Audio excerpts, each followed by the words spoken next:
Je m'appelle Frédéric Monnier, je suis président d'Ocalim depuis 3 ans. La performance, c'est d'abord la sécurité sanitaire au travers d'Ocalim. Voilà. Ensuite, la capacité d'Ocalim à prouver que les filières qualité ont les éléments sur lesquels ils se sont engagés pour apporter et créer de la valeur.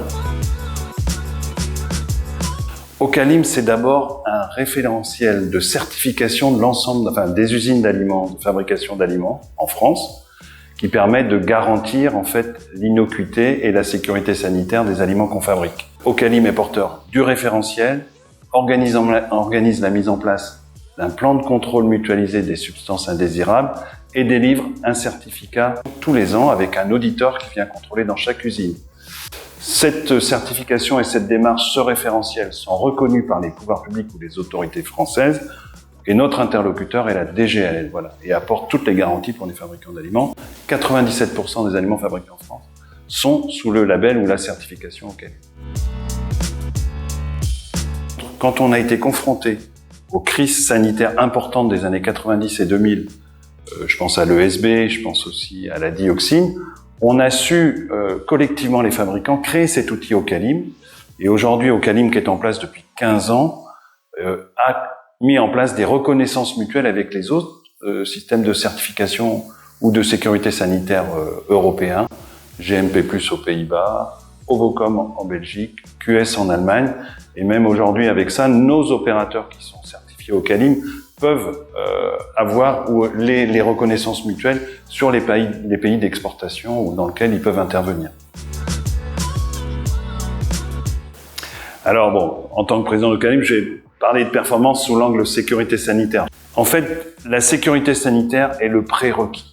Donc c'est entre guillemets, pour avoir le droit de produire, il faut pouvoir garantir la sécurité sanitaire des animaux, des élevages que l'on nourrit. Donc c'est un prérequis, un préalable indispensable. Et le fait qu'on puisse l'avoir fait au travers d'Ocalim de façon collective, on s'est donné sur le secteur de la nutrition animale les moyens et les outils d'avoir ou de pouvoir apporter à chaque fabricant en France ce prérequis indispensable à la performance ensuite pour distribuer les aliments qu'on fabrique. Nos filières animales évoluent beaucoup, les attentes de la société évoluent aussi. On doit inscrire notre activité de fabricant et les filières que l'on alimente dans cet univers d'évolution de la société. On a plusieurs enjeux qui sont tout de suite aujourd'hui que l'on doit relever.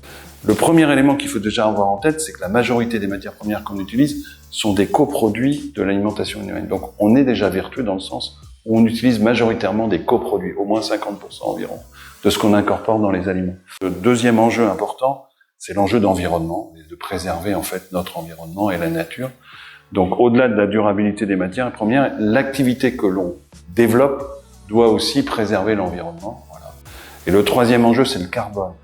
À la fois pour notre métier en tant que tel, il faut qu'on puisse l'exercer en essayant d'être neutre en carbone, entre guillemets, pour les années à venir. Et la deuxième chose, c'est que les filières que l'on alimente, au travers de l'aliment qu'on apporte, dans certaines filières, ça représente jusqu'à 60-70% des enjeux économiques pour produire un poulet, par exemple, ou pour produire un porc. Il faut qu'effectivement que l'aliment que l'on distribue puisse garantir aussi le maximum de neutralité dans le domaine du carbone, ou qu'on soit capable de l'étiqueter carbone collectivement. Alors, Ocalim va lui apporter, en mutualisant un plan de contrôle ou en labellisant avec un organisme de certification qui vient auditer chaque fabricant en France, le label Ocalim, et lui donner quasiment vis-à-vis de l'administration ou vis-à-vis de son environnement des filières qualité, la garantie de la sécurité sanitaire. Après, la deuxième chose, c'est qu'à côté de la garantie, il y a aussi des exigences, notamment vis-à-vis des filières qualité, labels. En fait, on est créateur de valeur ajoutée en pouvant, au-delà de la sécurité sanitaire, apporter les garanties du respect des cahiers des charges de production dans le domaine des aliments qu'on fabrique pour ces filières de qualité. Et en fait, on est créateur de richesse et de valeur. Bon, c'est vrai que j'arrive à 60 ans, donc j'ai forcément un peu de recul. On a vraiment vécu des séismes qui ont même remis l'existence même de notre métier, voire les inquiétudes que ça pouvait susciter.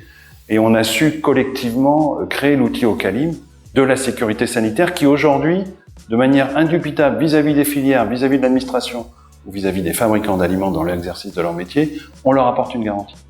Et je reste persuadé que sur les nouveaux enjeux que l'on a à relever, l'environnement, le carbone, on va dire aussi qu'on a la durabilité des matières premières, la capacité qu'on a eue collectivement, les outils qu'on a mis en place avec la certification ou le référentiel de certification ou le plan de contrôle mutualisé, l'aspect collectif et les outils qu'on a mis en place sont à la disposition des fabricants pour relever les autres défis et apporter les garanties et les éléments qui nous permettront de montrer que notre métier est vertueux.